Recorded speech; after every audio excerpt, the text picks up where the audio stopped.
भले तो तमे अनाउंस कर। जय श्री अपना चरण में कोटि कोटि दंड। पण आप परम पूज्य एक भरत कुमार जी पुना बिराजो छो। कॉन्ग्रेचुलेशन। तो आपने शू के नाना दादाजी। दादाजी राइट। हाँ। દાદાજી કેનારા આવી ગયા છે, નાના લાલન આવી પધાર્યા છે. તો हाँ। કોંગ્રેચ્યુલેશન, ખૂબ ખૂબ બધાઈ હો બધા વતીની ને પછી વૈષ્ણવને ખોલીશ ને એટલે બધા વધાઈ કરશે આપની રીતે. हाँ। તો આજના વચરામતનો પુરસાદ કરો. શ્રી વલ્લભાધીશ સકી જય હો જય.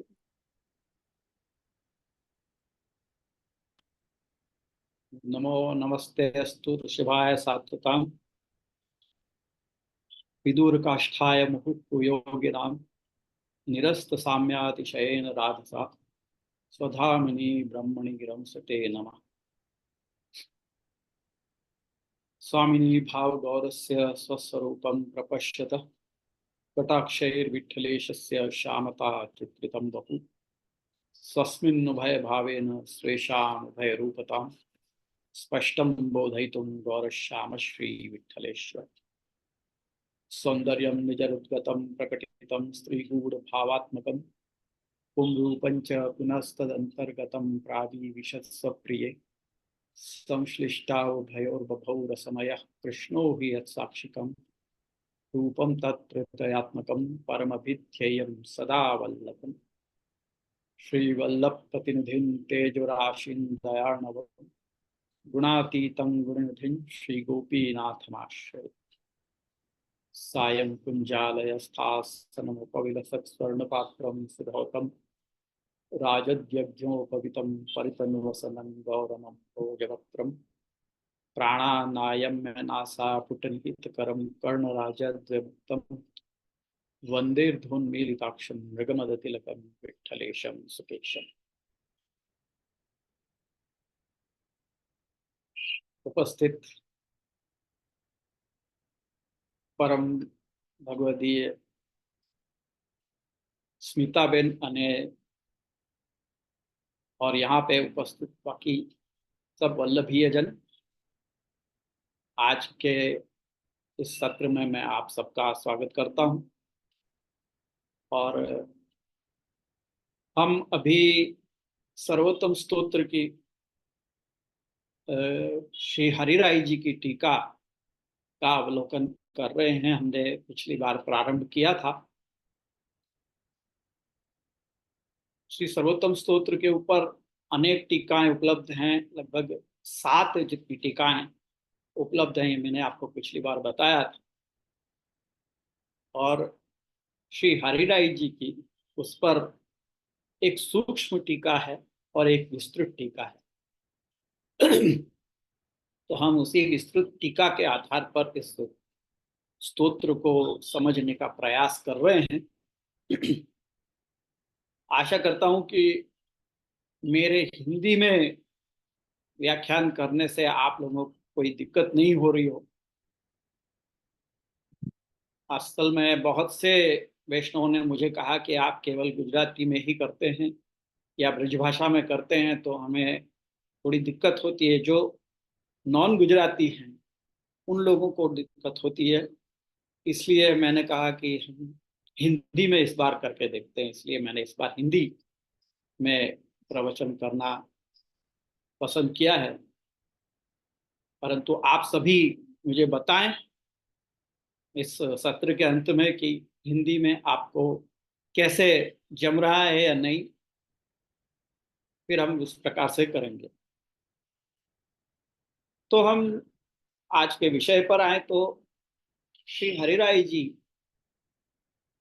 सर्वोत्तम स्तोत्र की जो टीका है उसका नाम आपने भाव विवर्धिनी टीका का, और इसका हमने एक श्लोक देख लिया था, परंतु काफी समय हो गया है, इसलिए एक बार थोड़ा सा पीछे जाकर फिर हम आगे का श्लोक लेंगे।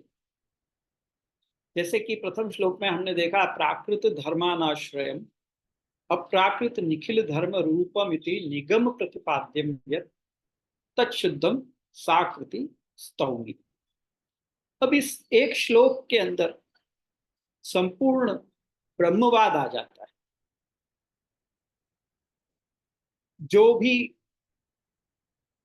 श्री गोसाई जी ने विद्वन मंडन में, विद्वन मंडन आप सभी को पता होगा कि गोसाई जी के द्वारा रचित एक विस्तृत वाद ग्रंथ है, जिसमें श्री गिरधर जी को आपने सामने रखा है प्रतिपक्ष के रूप में, और उसका खंडन करते हुए आपने ब्रह्मवाद की स्थापना इस ग्रंथ के अंदर की है। तो उस संपूर्ण विद्वन मंडन ग्रंथ के भीतर जो कुछ भी कहा गया है, वो सब कुछ आप यूं समझ लें कि सार रूप में इस प्रथम श्लोक के अंदर आपने भर दिया है। प्राकृत धर्मों का अनाश्रय, जैसा कि हमने पिछली बार देखा था कि प्राकृत धर्म यानी प्रकृति से उत्पन्न हुए जो जीव हैं उनको प्राकृत कहा जाता है, और प्रकृति के अपने गुण उनके अंदर रहे हुए होते हैं।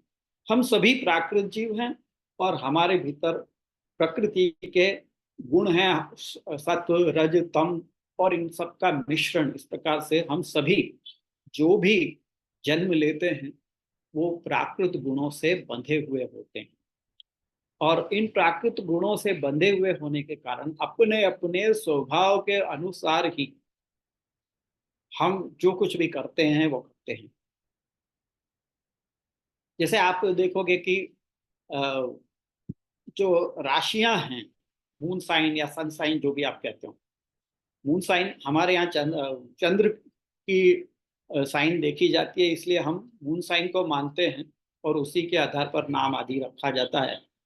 परंतु वेस्ट में सन साइन देखी जाती है, और हर एक साइन का अपना एक स्वभाव होता है।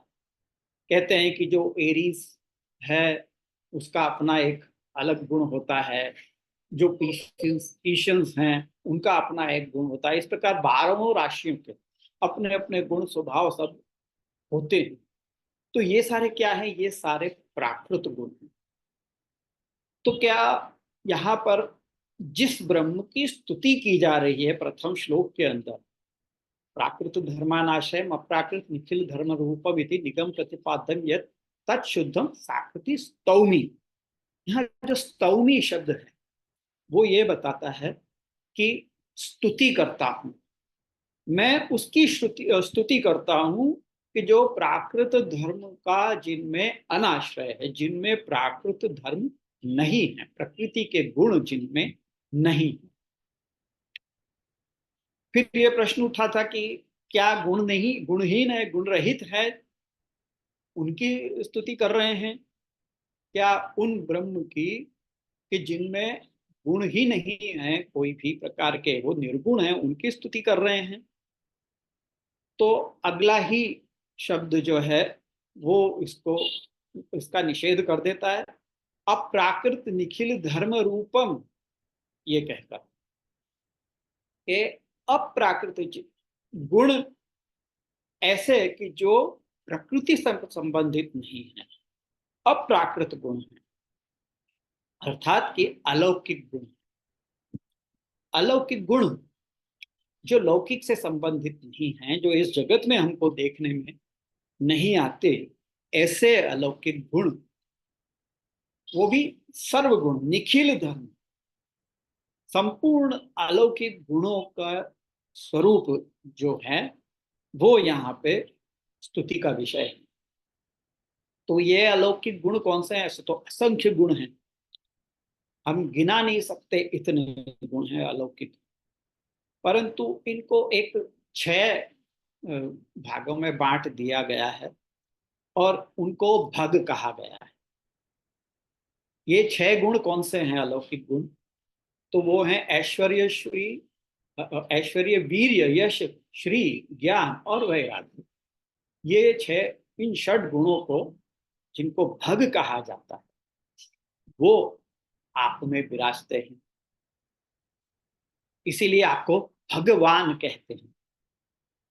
तो वो सारे अप्राकृत गुण आपके भीतर विराजते हैं। सब अप्राकृत निखिल धर्म रूपम इति। और ये गुण कैसे हैं, कौन कहता है कि आप में सारे ये गुण हैं? तो वो निगम कहता है।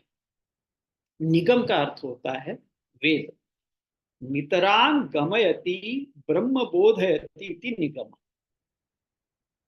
इसका अर्थ यह हुआ कि जो अत्यंत बोध कराते हुए एक्सट्रीम अंत तक पहुंचाने वाला नॉलेज जहां से मिलता है वो वेद है, वो निगम। तो जो अत्यंत बोध कराते हुए ब्रह्म तक पहुंचा है, हमको ब्रह्म का स्वरूप जानना है, ब्रह्म का ज्ञान प्राप्त करना है, तो उसके लिए वेद को देखना होगा। हम साइंस में या मैथ्स के द्वारा इसको नहीं समझ सकते। इसको समझने के लिए हमें निगम का आश्रय लेना होगा, वेद का आश्रय लेना होगा, क्योंकि वो नितांत बोध कराता है। तो यहाँ पे हम जिन अप्राकृत गुणों की बात कर रहे हैं, वो अप्राकृत गुण यहाँ पे श्री हरिराय जी के अनुसार निगम प्रतिपाद्यम जो कहा गया है, उसका तात्पर्य यह है कि ऐसी श्रुति, वेद की जो ऋचाएं हैं उनको श्रुति कहा जाता है।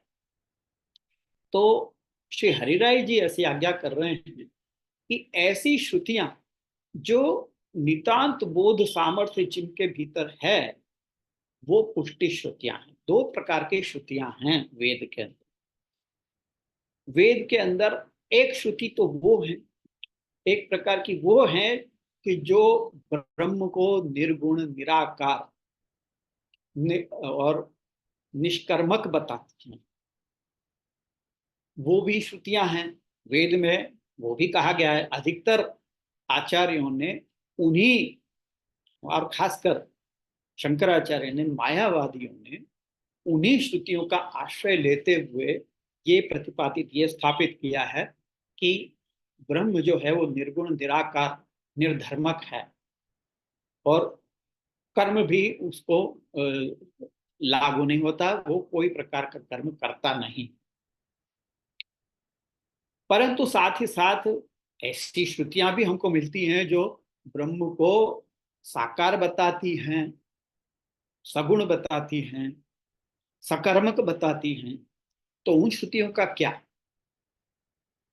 तो आप श्री महाप्रभु जी ने उन जो निर्धर्मक निराकार निर्गुण बताने वाली श्रुतियां और जो सधर्मक साकार और सगुण बताने वाली श्रुतियों, इन दोनों का सामंजस्य करते हुए ये स्थापित किया कि ब्रह्म में दोनों ही प्रकार विराजते हैं एक साथ।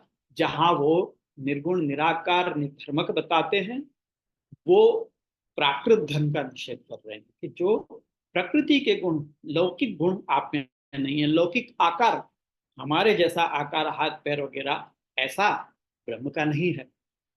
और और कर्म भी अलौकिक, मतलब लौकिक नहीं है। और जो श्रुतियां जो कहती हैं कि आप सगुण साकार और सकर्मक हैं, तो आपका सब कुछ अलौकिक है, आपके गुण अलौकिक हैं, आपका आकार अलौकिक है, और आपके कर्म भी अलौकिक हैं। तो इस प्रकार दोनों का सामंजस्य बैठाते हुए हम वेद के द्वारा ब्रह्म को समझते हैं। तो श्री हरिराय जी यहाँ पर उन श्रुतियों को पुष्टि श्रुति और मर्यादा श्रुति, इन दो भागों में बांटते हैं। जो जो श्रुतियां साकार, सगुण और सधर्मक बता रहे हैं, उन श्रुतियों को आप पुष्टि श्रुतियां कहते हैं। तो यहाँ पे श्री हरिराय जी यही बात कह रहे हैं कि निगम प्रतिपाद्यम, ये जो शब्द श्री गोसाई जी ने यहाँ पे रखा है, तो वो निगम प्रतिपाद्य जो श्रुतियां हैं, मतलब वो श्रुतियां कि जो नितांत बोध कराती हैं ब्रह्म का सगुण सधर्मक के रूप में, वो पुष्टि श्रुतियां हैं। और ये पुष्टि श्रुतियां के द्वारा जिस ब्रह्म को बताया गया है, मैं उस ब्रह्म की स्तुति कर रहा हूं, ऐसा कह रहे हैं। तो ये जो पुष्टि श्रुतियां हैं, उनको वही श्रुति रूपा गोपियां हैं।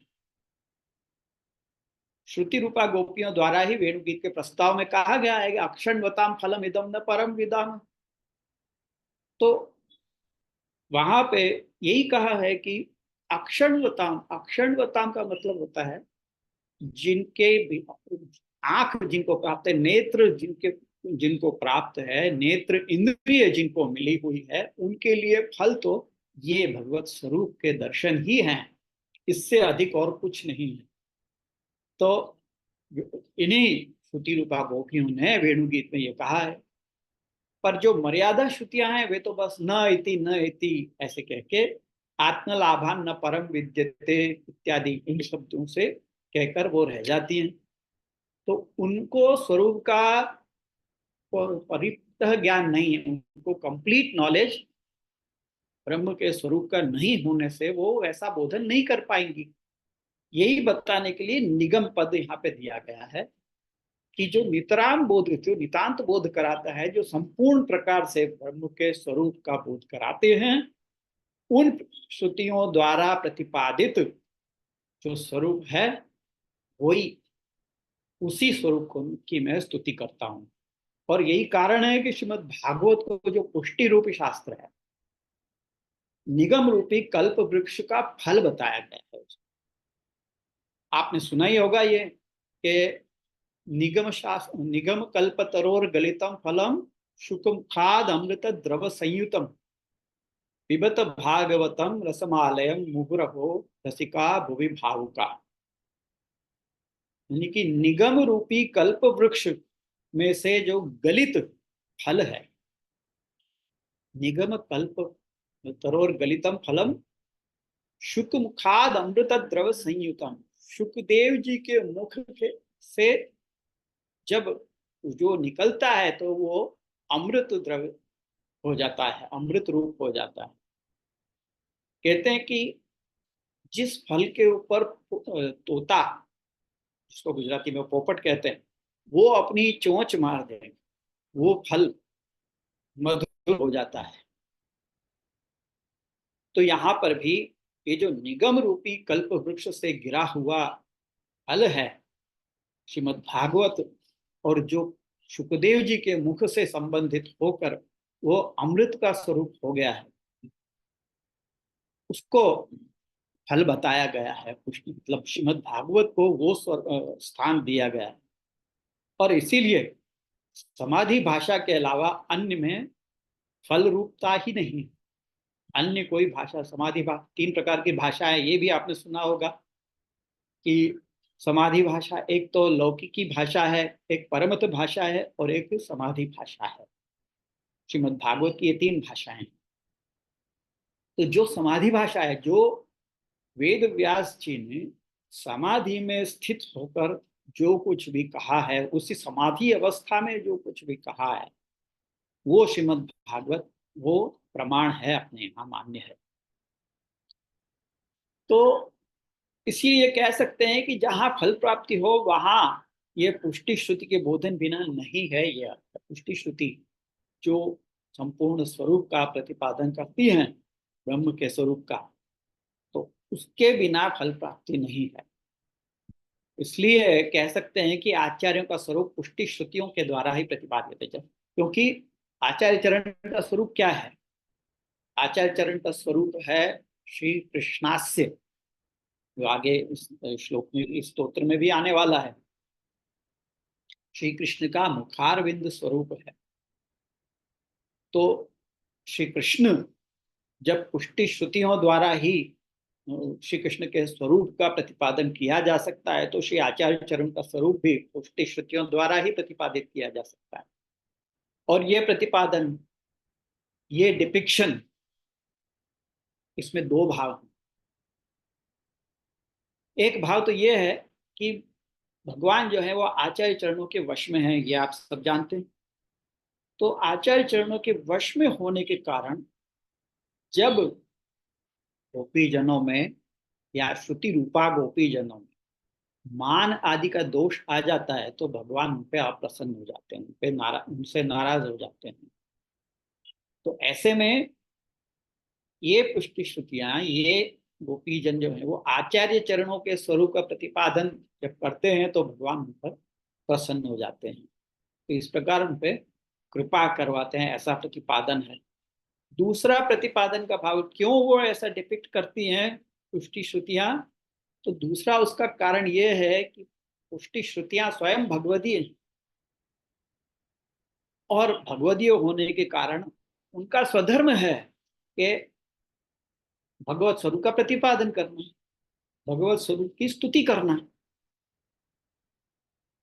तो अब हरिराय जी यहाँ पर एक शंका उठा रहे हैं गोपीजनों के स्वरूप को समझने के लिए, और हम सब भी समझें इसके लिए हरिराय जी ने यहाँ पे एक शंका उठाई है कि भाई गोपीजनों में तो मान आदि भी देखने में आता है, अहंकार का भाव देखने में आता है, मान का भाव देखने में आता है, तो उनको तदीय कहना क्या अनुचित नहीं है? जो तदीय हैं वो भगवान से मान कैसे कर सकते हैं? जो भगवदीय हैं वो भगवान से मान कैसे कर सकते हैं? तो क्या ये, isn't it wrong to call them भगवदी? ये मैं नहीं कह रहा, कि हरिराय जी यहाँ पे एक शंका उठा रहे हैं। तो उसका समाधान श्री हरिराय जी स्वयं देते हैं कि नहीं, तीन कारण से हम उनको तदीय कहना हमारे लिए अनुचित नहीं है। इसके लिए तीन कारण बता रहे हैं। सबसे पहला कारण तो ये बता रहे हैं कि दशम स्कंध में जो 27वां अध्याय रास पंचाध्याय का, उसके 37वें श्लोक की श्रुति में 37वें श्लोक की सुबोधनी जी में आचार्य चरणों की एक उक्ति है, एक पंक्ति है कि ये गोपी, मतलब यहाँ पे ये प्रसंग है, प्रभु अंतर्ध्यान हो गए हैं और गोपीजन सब ढूंढ रहे हैं, उनमें से एक गोपी को प्रभु साथ में लेके पधारे हैं। मतलब अंतर्धान लीला और सभी से अंतर्धान हो चुका है और सभी के बीच में से, परंतु इस गोपी को अपने साथ में लेके पधारे। और तो ये क्या मतलब हुआ, इसका क्या अर्थ हुआ कि उस गोपी के ऊपर विशेष कृपा है। तो उस प्रकार की कृपा की अधिकारिणी क्या नहीं है? आचार्य चरण ये कह रहे हैं कि उस गोपी, वो उस प्रकार की गोपी जो है, ये गोपी जो है वो उस प्रकार की कृपा की अधिकारिणी नहीं थी। अतः भगवान के कृपा प्रसाद से उसे अजीर्ण सा हो गया है। ये श्री महाप्रभु जी की पंक्ति है, सुबोधनी जी की। तो एक क्षण के लिए तो हम ये सोच में पड़ जाते हैं कि आचार्य चरणों ने उस गोपी को ऐसी कृपा की अधिकारिणी नहीं है ऐसा क्यों कहा, और उसके लिए ये क्यों कहा कि भगवान के कृपा प्रसाद से उसे अजीर्ण हो गया। तो ऐसा कोई प्रश्न हमारे मन में ना आ जाए, इसके लिए श्री गोसाई जी टिप्पणी में समझाते हैं। श्री सुबोधनी जी को जब भी हम समझते हैं ना, तो उसको टिप्पणी जी के प्रकाश से ही समझना आवश्यक है, क्योंकि उसके बिना हम अर्थ का अनर्थ कर सकते हैं। इसलिए श्री गोसाई जी टिप्पणी में समझा रहे हैं कि वो गोपी जो है उसको संपूर्ण रस का दान करने की इच्छा के कारण उसे संयोग के साथ साथ विप्रयोग रस का भी अनुभव कराने की इच्छा से भगवान ने ही उनमें मान गर्व जैसे भाव उत्पन्न किए थे। उस गोपी के भीतर जो मान आया, और यहाँ तक कि बाकी अन्य गोपियों के भीतर भी जो मान का भाव आया था, वो सब, वो जो भी मान गर्व का भाव है, वो सब भगवान की इच्छा से ही आया था।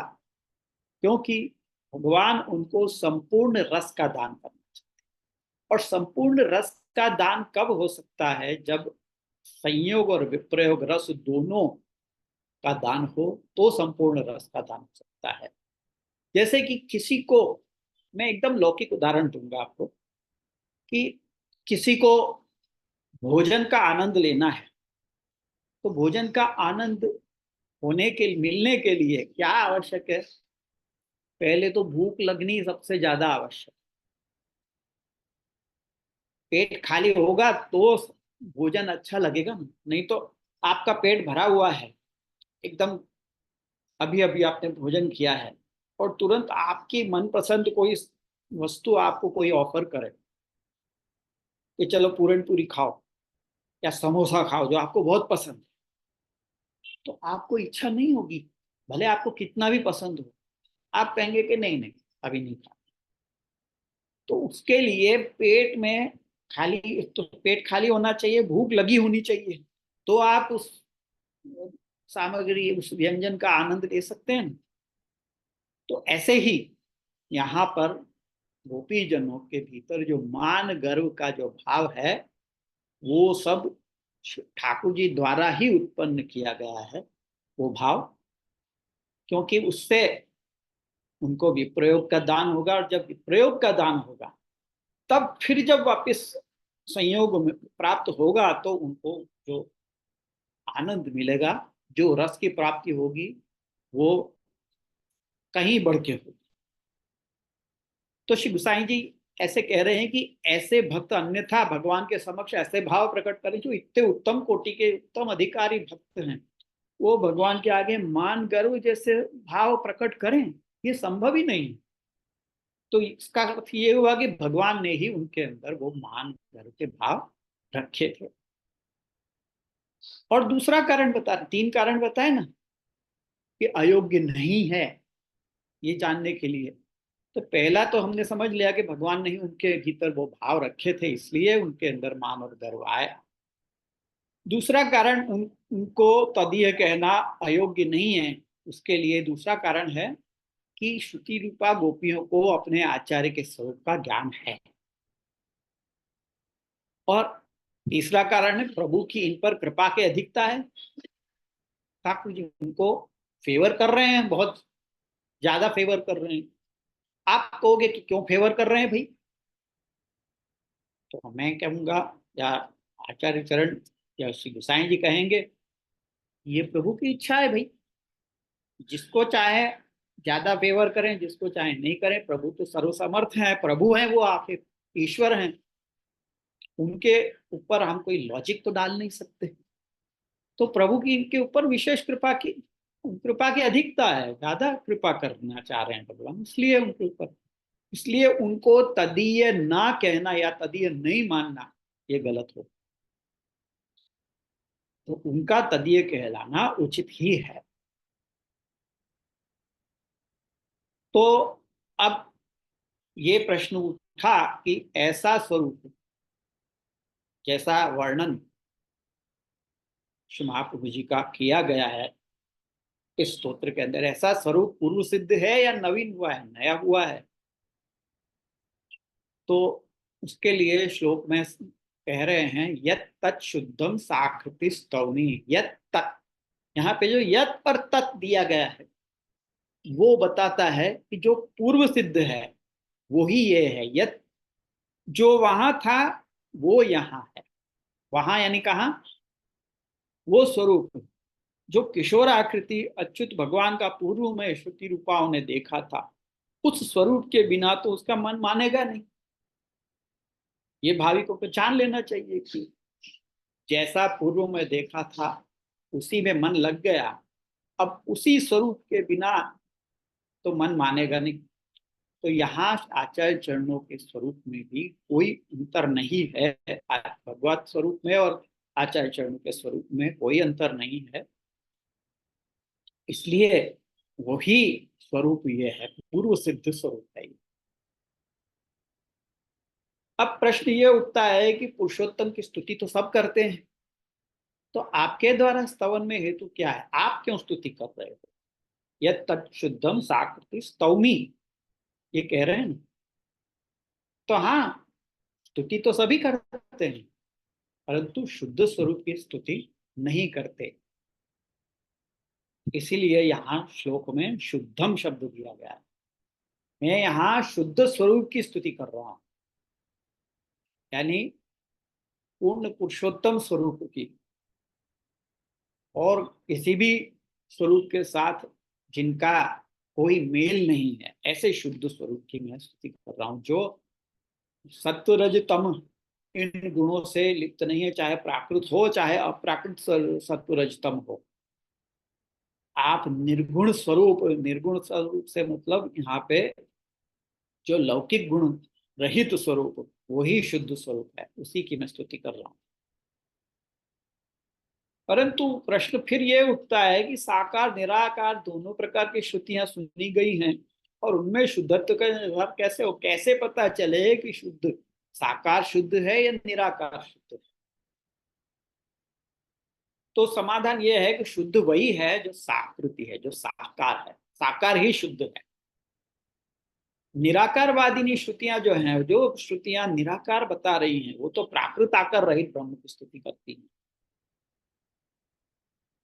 उन श्रुतियों की व्याख्या करने वाले इनके अभिप्राय को नहीं समझ पाते। श्रुतियों के अभिप्राय को समझना कोई सरल बात नहीं है।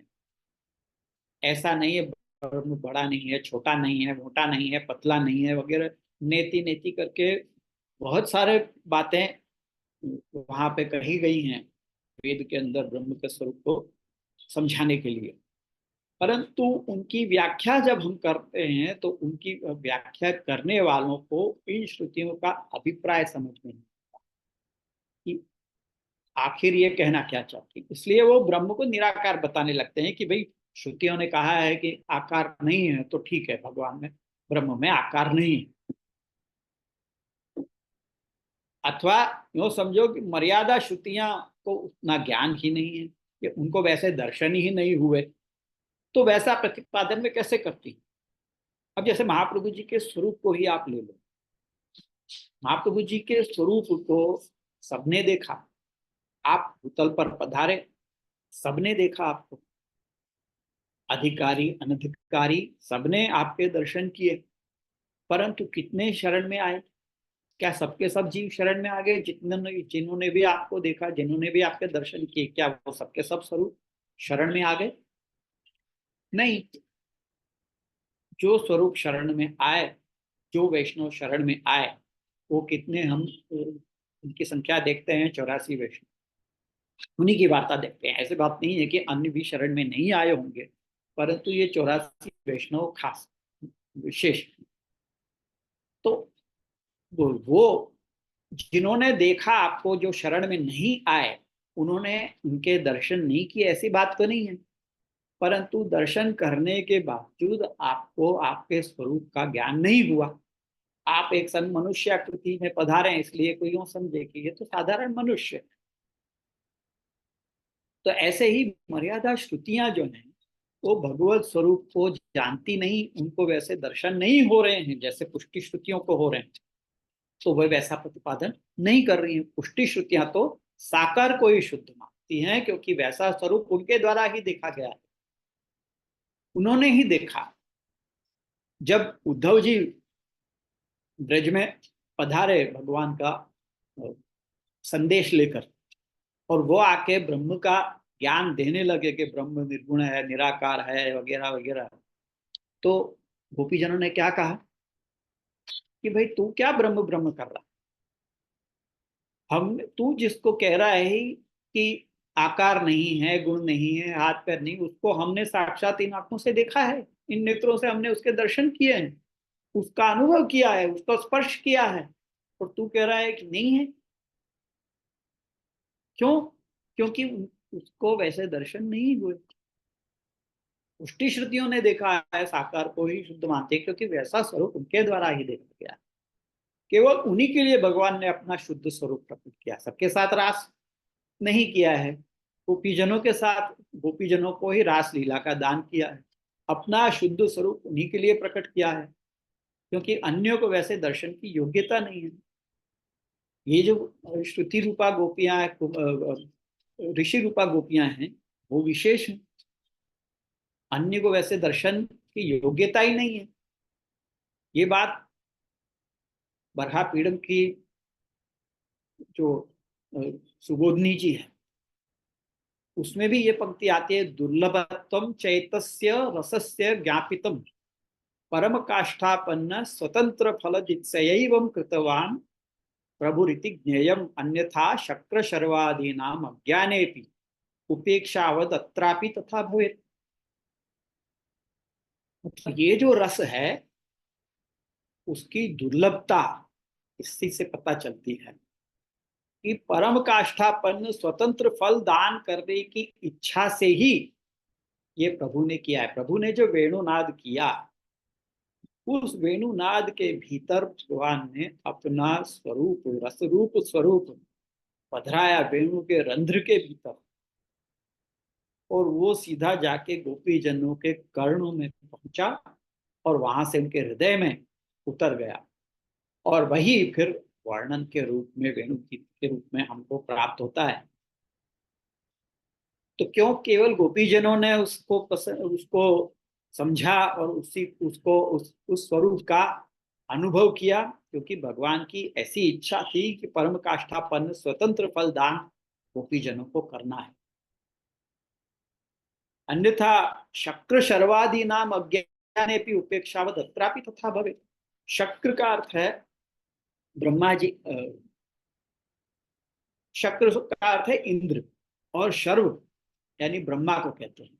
इंद्र और ब्रह्मा भी भगवान के कृपा पात्र हुए, परंतु क्या वैसे कृपा उनके ऊपर हुई जैसी गोपीजनों पे हुई है? इंद्र ने भगवान के ब्रज भक्तों पर कोप किया, ब्रज पर वर्षा की, फिर बाद में उसको समझ में आया तो उसने आके भगवान से माफी भी मांगी, दंडवत किए। भगवान ने उसको प्रसन्न होकर उसके सिर पे हाथ धरा, कृपा की उसके ऊपर। परंतु क्या वो उन्होंने आप गोपीजनों के समान उनको फल दे दिया? नहीं दिया। ब्रह्मा जी भी भगवान के प्रत्येक अवतार के समय उपस्थित होकर स्तुति करते हैं, परम भक्त हैं ब्रह्मा जी भी। जब जब भगवान अवतार ग्रहण करते हैं तब तब आप ब्रह्मा जी वहां पधार के स्तुति करते हैं। परंतु क्या ब्रह्मा जी के ऊपर भगवान की वैसी कृपा हुई जैसी गोपीजनों पे हुई? नहीं हुई। और गोपीजनों के ऊपर कितनी विशेष कृपा हुई है ये हम उद्धव गीत में भी हम देख चुके हैं। क्वेमा स्त्रियो वनचरीर व्यभिचार दुष्टा कृष्णे कुचैष परमात्मनि रूढ़ भावा। उद्धव जी कह रहे हैं कि कहाँ ये स्त्रियां वन में विचरण करने वाली, व्यभिचार से दुष्ट, और कहा भगवान का स्वरूप। कृष्ण क्वचैष परमात्मनि रूढ़ भाव, कौन कहा भगवान जो परमात्मा है उनमें इनका, इन गोपी जनों का ऐसा रूढ़ भाव। ये तो बड़े आश्चर्य की बात है। तो ये इसीलिए है क्योंकि भगवान की उन पर विशेष कृपा है। भगवान ने अपना शुद्ध स्वरूप गोपी जनों के समक्ष ही प्रकट किया है। तो आचार्य चरण भी वैसे ही आचार्य स्वरूप हैं, भगवत स्वरूप शुद्ध और साकार है। वैसे ही आचार्य चरण का स्वरूप भी शुद्ध और साकार है, और आचार्य चरण भगवान की अनवतार दशा में स्वयं भक्तों में रसदान करते हैं, ये भाव। जैसे कि प्रभु चरण स्वयं आज्ञा करते हैं वल्लभाष्टक में, वस्तुतः कृष्ण एव। तो श्री गुसाई जी यहाँ पे ऐसे आचार्य चरणों की स्तुति कर रहे हैं, उनको अपनी स्तुति का विषय बना रहे हैं। ये प्रथम श्लोक में हमने देखा। स्तुति करने का आशय ये है, क्यों स्तुति कर रहे हैं ये श्री हरराय जी स्पष्ट करते हैं कि वस्तुतः प्रभु जब प्रसन्न होते हैं तो अपने द्वारा अनुग्रहित भक्तों में अपने आनंद का दान करते हैं। ये भाव है, जब प्रसन्न होते हैं तो आनंद का दान करते हैं। जैसे श्रुतियों ने स्तुति की तो भगवान ने अपनी इच्छा अनुसार लीलोपयोगी देह का संपादन करा के उनके साथ रमण किया। उसी प्रकार यहाँ भी आप स्वयं श्री गोसाई जी जो श्रुति रूपा है और अग्नि कुमार हैं, आपके ही अंगभूत हैं, इसलिए श्री गोसाई जी भी अनुग्रहित हैं, उनके ऊपर भी विशेष कृपा है। और आप श्री गोसाई जी और श्री आचार्य चरण विदलात्मक श्रृंगार स्वरूप हैं। और भगवान भी तापात्मक ब्रज भक्तों के मध्य जिस प्रकार प्रादुर्भूत होके अपने स्वरूप के ताप का निवारण करते हैं, उसी प्रकार यहाँ भी अपने स्वीयजनों के ताप को अपने प्राकट्य से और सेवा योग्यता संपादन करा के दूर करें, इस अभिप्राय से यह स्तुति।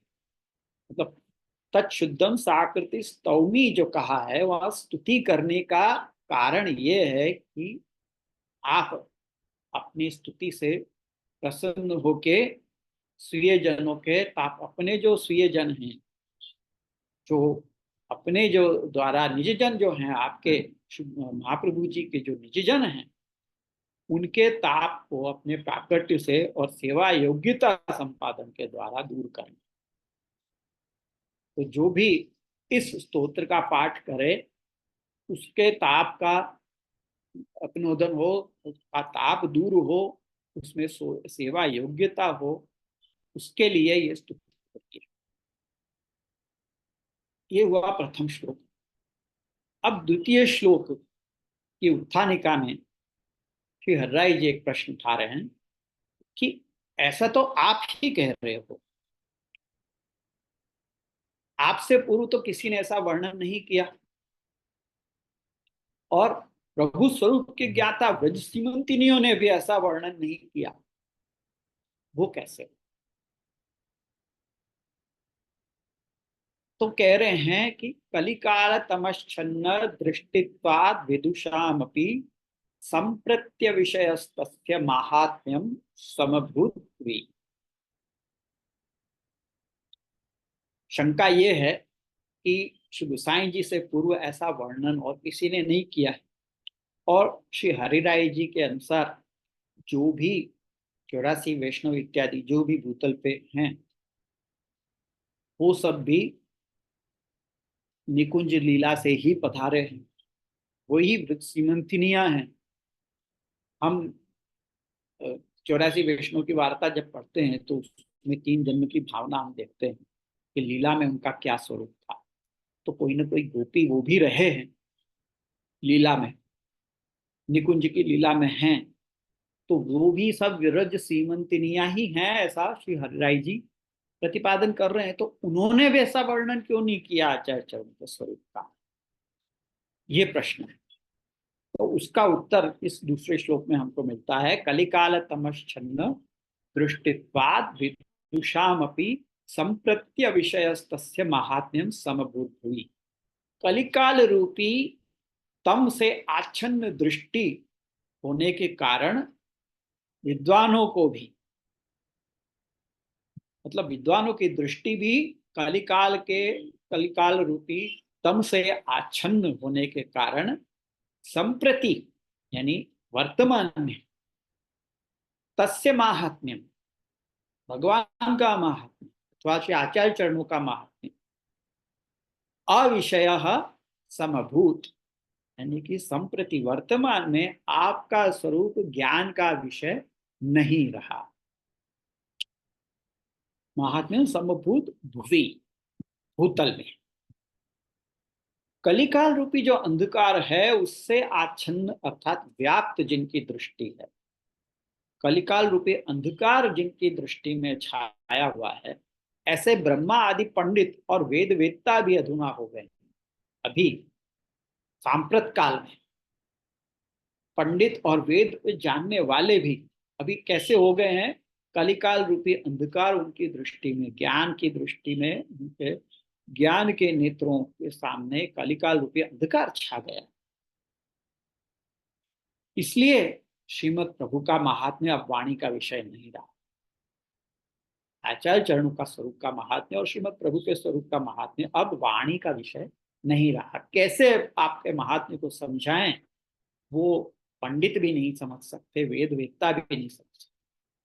ब्रह्मा आदि जो हैं देवता, वो तो उनका भी भूतल पर भूमि भूतल पर प्राकट्य होने से सामर्थ्य नहीं रहा, क्योंकि वृंदावन लीला में स्थित पदार्थ उनके लिए तो अगम्य ही है।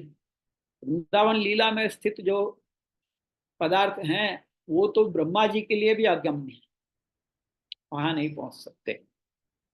ये जो प्रक्षिप्त अध्याय है 3 श्रीमद् भागवत के, उसमें हम ये ब्रह्मा जी का सामर्थ्य भी देख सकते हैं कि ब्रह्मा जी ने अपने सामर्थ्य से पहले तो भगवान के सब जो गोप गाल और गायें बछड़े वगैरह थे, उन सबका स्वरूप, उन सबका जैसे कि एक क्लोन बना लिया और उन सबको उठा के ले गए उन सबको ब्रह्मा जी वत्स हरण करके ले गए, गोप बालकों को वगैरह सबको हरण करके ले गए। तो श्री ठाकुर जी ने क्या किया, उन सबके जैसे ही दूसरे प्रकट कर लिए और अपनी लीला आपकी वैसे ही चलती रही। जब 1 वर्ष के बाद ब्रह्मा जी ने देखा कि यहाँ पे तो सब कुछ वैसा का वैसा ही है, मैं जिनको लेके गया वो तो मेरे पास है, पर यहाँ पे भूतल पे तो सब ठाकुर जी ने वैसे के वैसे दूसरे बना लिए। तब उनको समझ में आया कि अरे ये मैं किसके साथ ये कर बैठा, ये मैं क्या अपराध कर बैठा। तो वहां पे आके आपने भगवान से क्षमा प्रार्थना की। तो वहां पे उनका सामर्थ्य वृंदावन की लीला में नहीं है, ये बात सिद्ध होती है ब्रह्मा जी की। तो पंडित जब ब्रह्मा जी नहीं समझ सकते तो जो वेद के जानने वाले हैं वो भी कैसे समझेंगे। भगवान आपने भूतल पे मानुष प्रकारक स्वरूप का दर्शन करा रहे हैं, महाप्रभु जी भूतल पे मनुष्य आकृति से पधारे हैं, तो वेद के जानने वाले पंडित भी आपके स्वरूप को कैसे जान पाए।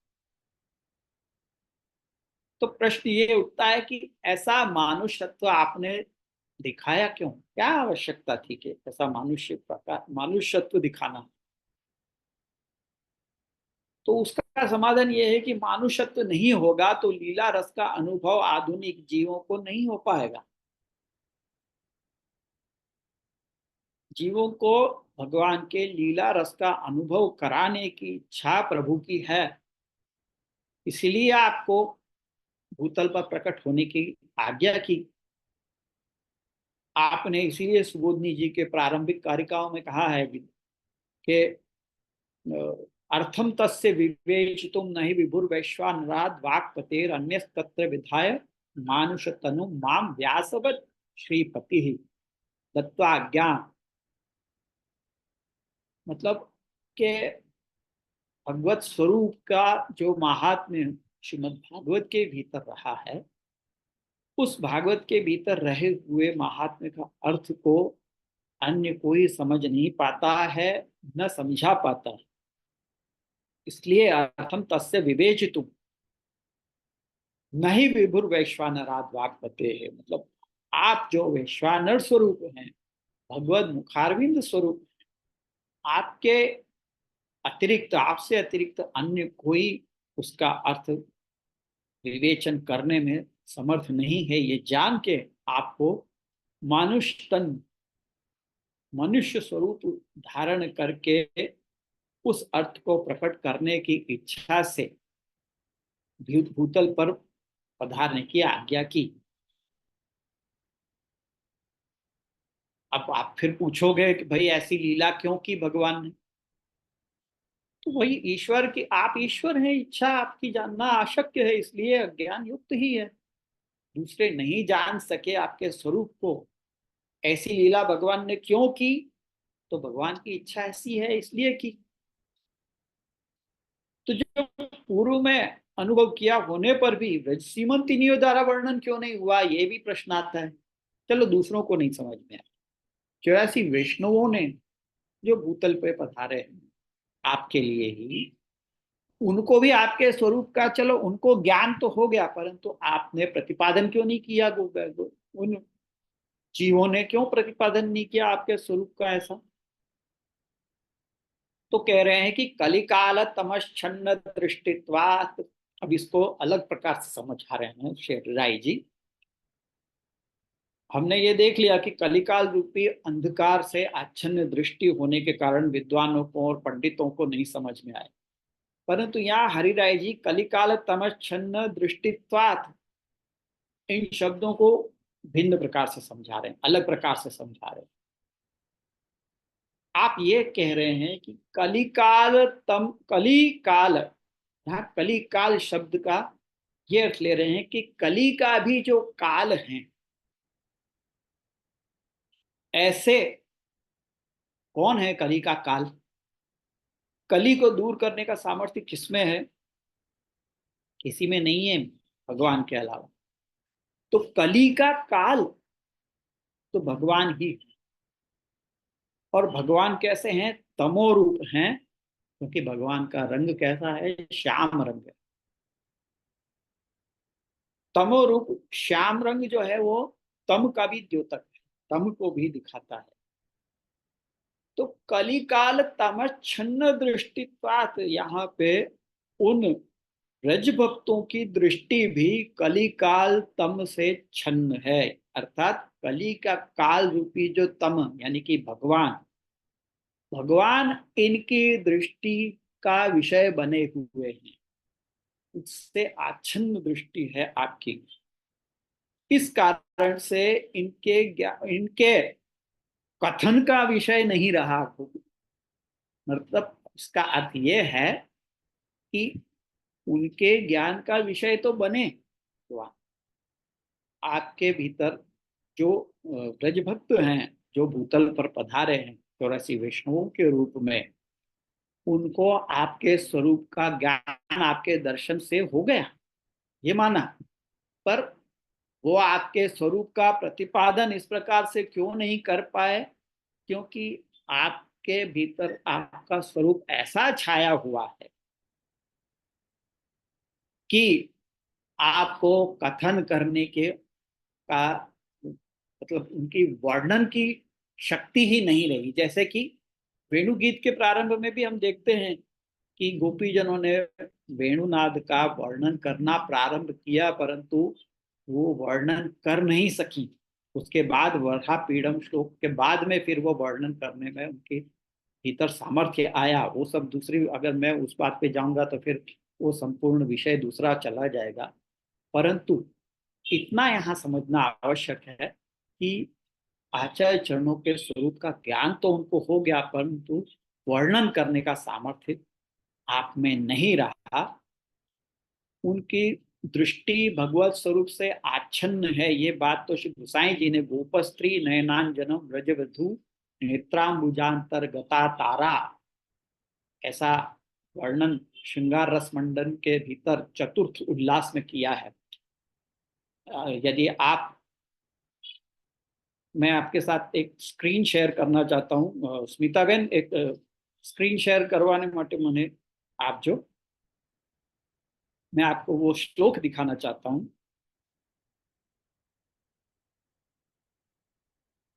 આપનો બીજો ફોન છે? કોર્સ હા ના, આમાં જ હું બતાવું છું। આ કોર્સ આપજો।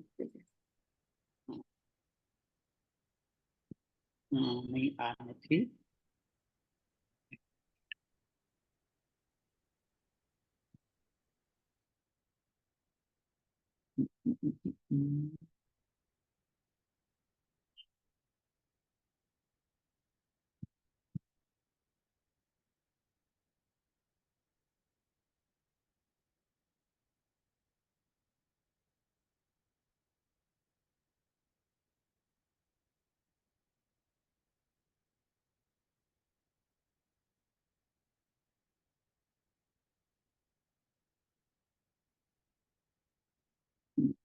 આ બીજું આવી ગયું છે। હા, आज गोप स्त्री नयनांजनम व्रजवधु नेत्रांबुजांतर्गता तारा, यानी गोप स्त्रियों के नयन के अंजन रूप आप। यानी गोप स्त्रियां जो नयन में अंजन लगाती है, उस अंजन का रंग कैसा होता है? श्याम। तो भगवान आप स्वयं वो अंजन रूप हैं गोपीजनों के लिए। और नेत्र के भीतर जो श्याम रंग है, जिसको आप गुजराती में कीकी कहते हैं, तो उसके लिए भी कह रहे हैं व्रजवधु नेत्रांबुजांतर्गता तारा। उसको तारा, आंख का तारा हिंदी में कहते हैं, जिसको गुजराती में आप कीकी कहते हो। तो वो भी जो श्याम रंग है वो भगवत स्वरूप है। तो भगवत स्वरूप जो है वो ऐसा गोपी जनों के दृष्टि में छाया रहता है। तो इस कारण से कहने का तात्पर्य यह है कि इनकी दृष्टि में भगवान ही सदा छाए रहते हैं, तो उनको उसी के आनंद में भी मगन रहती है। तो यहाँ टीकाकार के अनुसार विदुषाम शब्द जो है, उस विदुषाम शब्द द्वारा उन्हीं श्रुति रूपा गोपियों को सांप्रत प्राकट्य अन्य देह के रूप में हुआ है। जैसा कि मैंने बताया कि 84 वैष्णव जो गोलोक धाम में ही कोई ना कोई ब्रज भक्त हैं, और वहीं से यहाँ भूतल पे पधारे हैं, ऐसा हम तीन जन्म की भावना से समझ सकते हैं। परंतु जब उन लीला के जीवों को भी आपके महात्म ज्ञान भूतल पर प्रकट होने के पश्चात नहीं हो पाया, तो अन्यों की तो बात ही कैसे हो सकती है। तो भगवान का महात्म्य अब इनकी वाणी के लिए अगोचर हो गया। पहले इनका भूमि पे प्राकट्य होने के लिए यत्न इच्छा आदि थी, परंतु अब इनका भूमि पर प्राकट्य हो जाने के पश्चात जिस सुख का अनुभव उन्हें हो रहा है, उसका कथन अशक्य हो चला है, क्योंकि वो महात्म्य वाग अगोचर हो गए। वाणी का विषय अब रहा नहीं है इनके लिए। उसके लिए तो श्री गुसाई जी का ही सामर्थ्य है कि आपके स्तुति में आपके स्वरूप का वर्णन आप कर सकें। तो विदुषाम शब्द से उन श्रुति रूपा गोपियों के ब्रज भक्तों का तात्पर्य है, ये श्री हरिराय जी का कहना है। तो प्रश्न जो संस्कृत के जानकार हैं वो ये समझ सकते हैं कि विदुषाम शब्द जो है वो पुल्लिंग है, पुरुषवाची है। यदि स्त्रीवाची हो तो विदुषाम को लिए विदुषीणाम ये होना चाहिए, पर यहाँ पे तो विदुषाम शब्द है, तो यहाँ तो पुल्लिंग है। तो हम कैसे माने कि ये ब्रज भक्तों के लिए कह रहे हैं। तो उसका समाधान भी हरिराय जैसे दे रहे हैं कि विदुषाम शब्द के साथ अपि शब्द दिया गया है जो कि भाव बोधक है। अभि का स्वरूप गोप्य रखने के लिए पुल्लिंग दिया है। ये जो 84 वैष्णव हैं उनका जो अभि का स्वरूप है, भूतल का स्वरूप है, उसको गुप्त रखना है, इसलिए पुल्लिंग दिया है। विदुषाम कहा है, विदुषी नाम नहीं कहा है। अथवा व्रज स्त्री जनों का समूह, स्त्रियों का समूह जब हम कहते हैं तो ये पुल्लिंग हुआ कि नहीं। समूह, समूह के लिए स्त्रियों के ही समूह तो नहीं कहते हम, स्त्रियों का समूह कह रहे हैं। तो उस समूह को जैसे हम वहां पे पुल्लिंग का वपराश होता है, वैसे यहाँ पे विदुषाम शब्द पुल्लिंग रखा गया है, लेकिन उसका मतलब यह है कि स्त्रियों का समूह।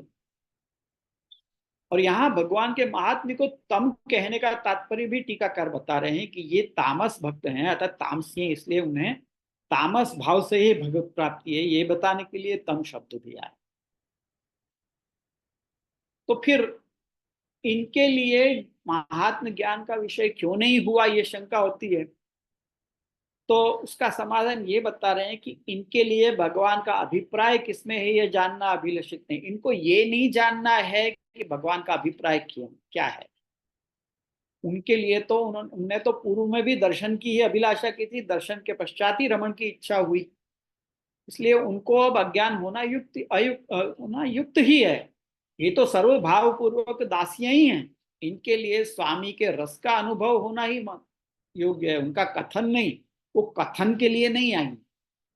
जो ब्रज भक्त हैं, जो 84 वैष्णव के रूप में आए हैं, वो भगवत स्वरूप का कथन करने के लिए नहीं, कहने के लिए नहीं आए हैं। वो तो केवल रस का अनुभव करने के लिए आए, और उनको केवल रस का अनुभव ही है।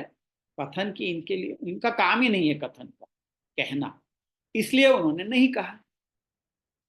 तो इसके लिए योग्य ही है कि उसका वर्णन वे नहीं कर सकते। तो इस प्रकार ये दूसरे श्लोक का वर्णन हमने श्री हरिराय जी के मतानुसार हमने देखा। तो जो उनके द्वारा वर्णन नहीं हो सका, मतलब यहाँ पे प्रश्न ये उठता है अगले श्लोक की उत्थानिका में, श्री हरिराय जी ये शंका उठा रहे हैं कि व्रज भक्तों द्वारा जो 84 वैष्णव के रूप में भूतल पे पधारे, उनके द्वारा भी वर्णित नहीं हो सका, उसका वर्णन आप कैसे कर रहे हो, आप क्यों प्रकट कर रहे हो। तो कह रहे हैं कि दया निज माहात्म्यम करिष्यन प्रकटम हरि वाण्या यदा तदा स्वास्यम प्रादुर्भूतन चकारहि। दया, दया के कारण निज महात्म्यम करिष्यन प्रकटम हरि, दया के कारण अपना महात्म्य प्रकट करने की इच्छा से हरि भगवान ने वाणी द्वारा अपना महात्म्य प्रकट करने के लिए स्वास्यम अपने मुखारविंद का प्राकट्य भूतल पर कराया। वाण्या यदा तदा स्वास्यम प्रादुर्भूतं चकार। ही, यहाँ पे ही शब्द जो है वो कारण बता रहा है। प्रश्न ये उठा है ना कि ब्रज भक्तों ने जब वर्णन नहीं किया तो उसका आप वर्णन कैसे कर पा रहे हो?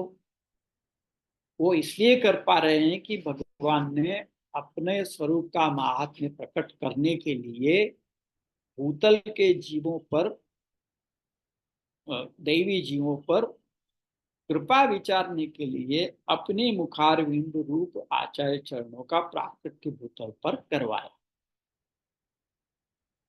दया से अर्थात अपने स्वीय हैं, उनको अपने स्वरूप रस की प्राप्ति नहीं होने के कारण जो ताप उत्पन्न हो गया था उसे दूर करने की इच्छा रूपी दया से अपना महात्म्य निज अर्थात श्रीमद प्रभु स्वरूप युक्त साक्षात श्री वृंदावनीय रस रूप प्रकट करने की इच्छा सहित, अर्थात उनको अपने उस स्वरूप का दान एवं अपनी स्वरूप की सेवा कराने की इच्छा जब वाणी द्वारा करने की भगवान को हुई। क्यों हुई भगवान को ऐसी इच्छा? क्योंकि आप हरि हैं। हरि किसको कहते हैं? हरि उसे कहते हैं, उनको कहते हैं कि जो बिना किसी कारण सब दुखों का हरण करे। भगवान का नाम हरि इसलिए पड़ा क्योंकि आप बिना कारण सर्व दुखों को हर ले जाते हैं। आपको किसी कारण की आवश्यकता नहीं। जब जब आप ऐसी लीला प्रकट करते हैं जहां आप निष्कारण दुख को दूर करने पधार जाते हैं तो वहां पे आपका ये हरि स्वरूप प्रकट होता है। उसके लिए आप देख सकते हैं गजेंद्र का जो संबंध है, गजेंद्र का प्रसंग है श्रीमद् भागवत में, उसमें आपको हरि नाम से संबोधित किया गया है। नृसिंह स्वरूप से जब आप पधारे तब भी आपको वहां पे हरि नाम से संबोधित किया गया है। और यहां भी इस श्लोक के भीतर हरि शब्द दिया गया है तो वो यही दर्शाने के लिए दिया है कि आप निष्कारण कृपा करते हैं और निष्कारण आप अपने जीवों का दुख दूर करते हैं। तो निज जनों में अपने स्वरूप स्वरमण रूप महात्म्य को प्रकट करने की इच्छा से आपने वैसा किया। अथवा दूसरा अर्थ भी श्री हरिराय जी बता रहे हैं कि निज जनों का महात्म्य दया निज महात्म्यम परिशन प्रकटम हरि। निज महात्म्य को दो अर्थ से समझ सकते हैं हम। एक तो भगवान का अपना महात्म्य, वो निज महात्म्य, और दूसरा निज महात्म्य यानी निज जनों का महात्म्य। निज जनों का महात्म्य क्या है? निज जनों का महात्म्य ये है कि इन इन भक्तों में मैं मेरे ऐसे स्वरूप को प्रकट कर इनसे रमन करूंगा, ऐसी इच्छा से अपने मुखारविंद का प्राकट्य किया। तो ये निज जनों का महात्म्य हुआ कि निज जो ब्रजवासी हैं उनमें आचार्य स्वरूप अपना महात्म्य प्रकट करने के लिए अपने मुखारविंद का प्राकट्य किया, क्योंकि आप हरि हैं। ऐसा नहीं करते तो आप में हरित्व ही न होता। यहाँ हरि शब्द देने का आशय इस प्रकार से है कि जैसा कि मैंने बताया पूर्व में गजेंद्र का दुख निवारण करने से आप हरि कहलाए, और अब ये जो निज भक्त हैं वे आपके स्वरूप दर्शन के पश्चात गजगामिनी के भाव को प्राप्त हुए। मतलब गजगामिनी यानी ब्रज गोपिकाएं, ब्रज गोपिकान के भाव को आपके जो निज भक्त हैं वो प्राप्त तो हुए परंतु आपकी प्राप्ति नहीं हुई। भाव को प्राप्त हुए परंतु आपकी प्राप्ति नहीं हुई, इसलिए दुख के सागर में निमग्न हुए। इनको वियोग रूपी ग्राह ने ग्रस लिया। वहां गजेंद्र को ग्राह ने ग्रसा था। ग्राह यानी जो एलिगेटर या मगरमच्छ,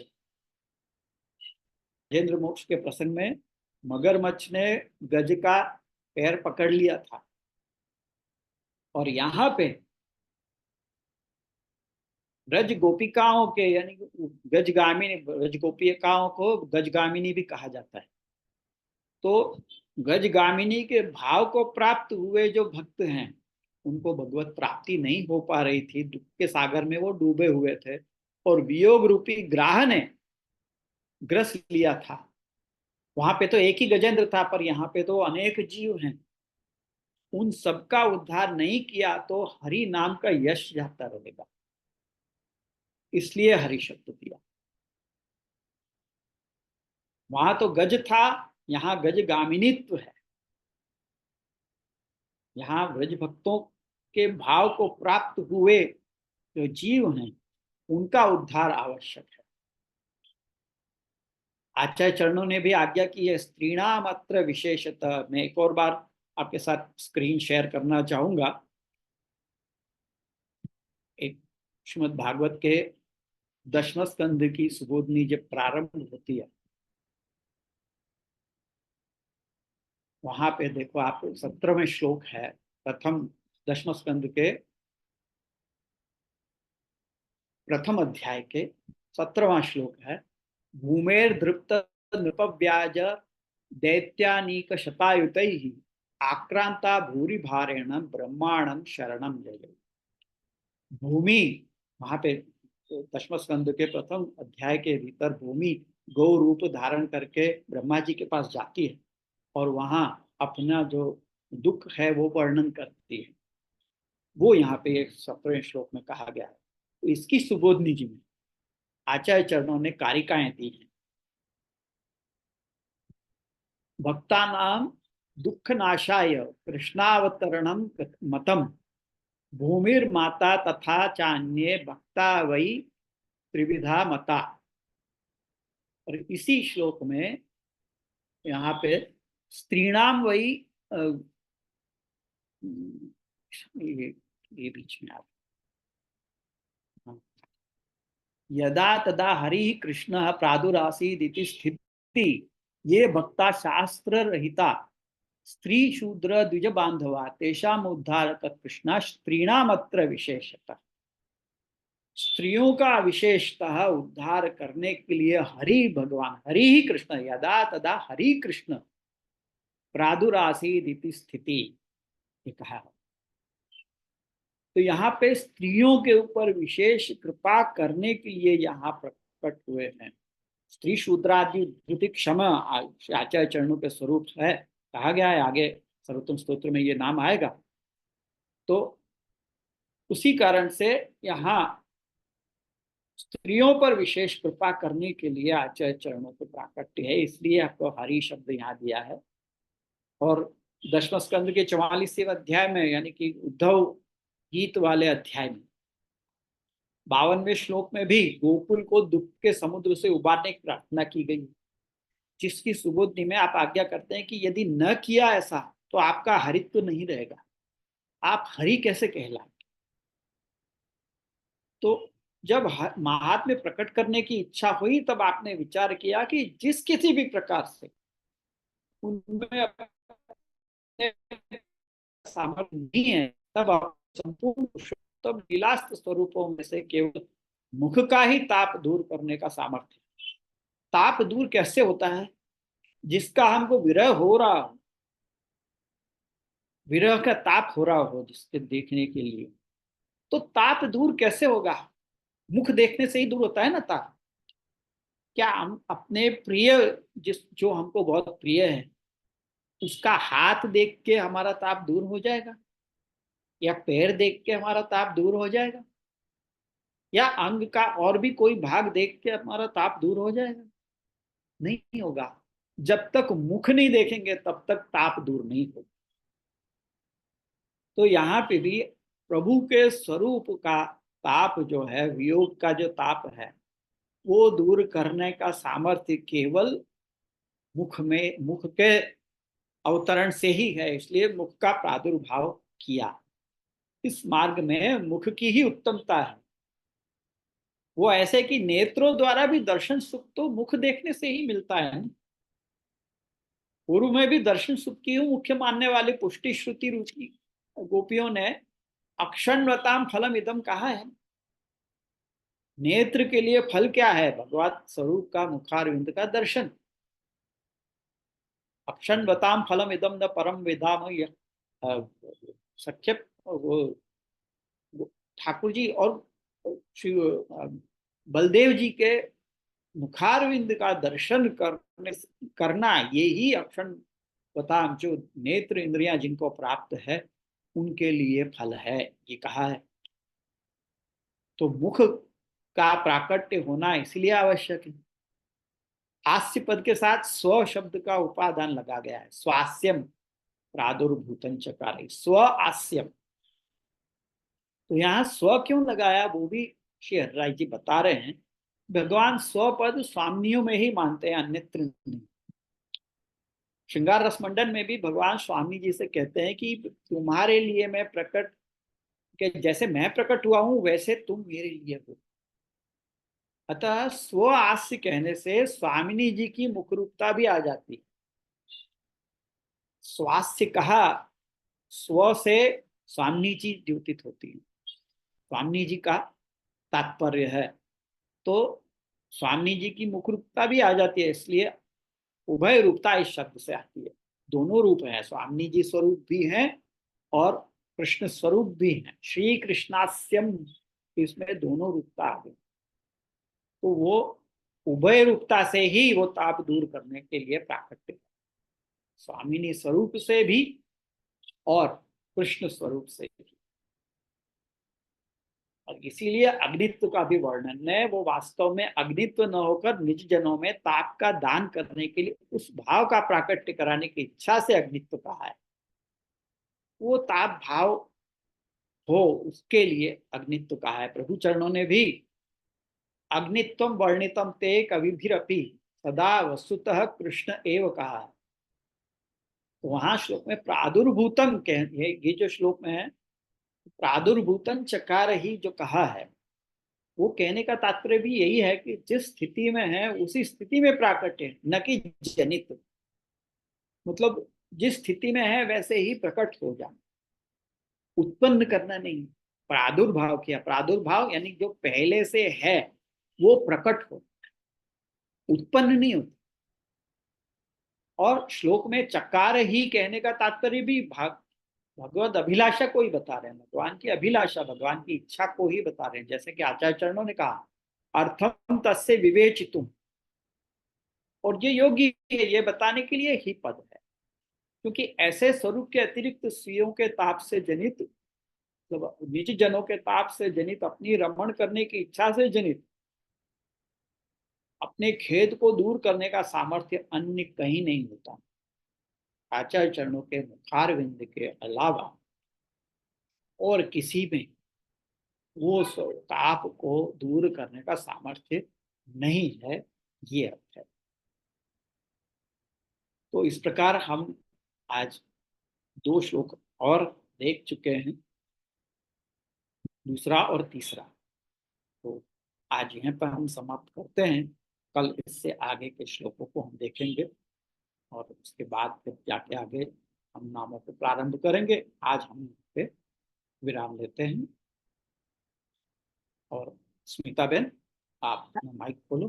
આજે જે દંડવત પણ આ બહુ સુંદર સમજાયું જે શ્રી સુબોધિની માંથી જે ગુજરાતીમાં સુબોધિની મળે ઇન્ડિયામાં? ગુજરાતીમાં મળે છે, હવે મળતી નથી કારણ કે હવે પ્રકાશન નથી। ઓકે, જૂની છે બધી, પણ એ જૂની જે સુબોધનીજી છે એમાં એનું અનુવાદ જે છે એ અક્ષરશઃ સંસ્કૃત જેવું જ લખી દીધું છે। એટલે ભલે તમે સંસ્કૃત વાંચો કે ગુજરાતી વાંચો, તમને બોધ તો એ સમાન જ થશે। એટલે એ સરળ ભાષામાં નથી, જે ગુજરાતી મળે છે એ પણ કોઈ સરળ ભાષા નથી। પીડીએફ વગેરે મળી રહેશે તમને, પણ ભાષા સરળ નથી કે તમે પોતાના મેળે સમજી શકો એ। ઓકે, બહુ સુંદર તેજસ્વી। દંડવત પ્રણામ। હું વૈષ્ણવને ખોલું છું, તો દંડવત પહોંચાડું। વૈષ્ણવો દંડવત પહોંચાડો.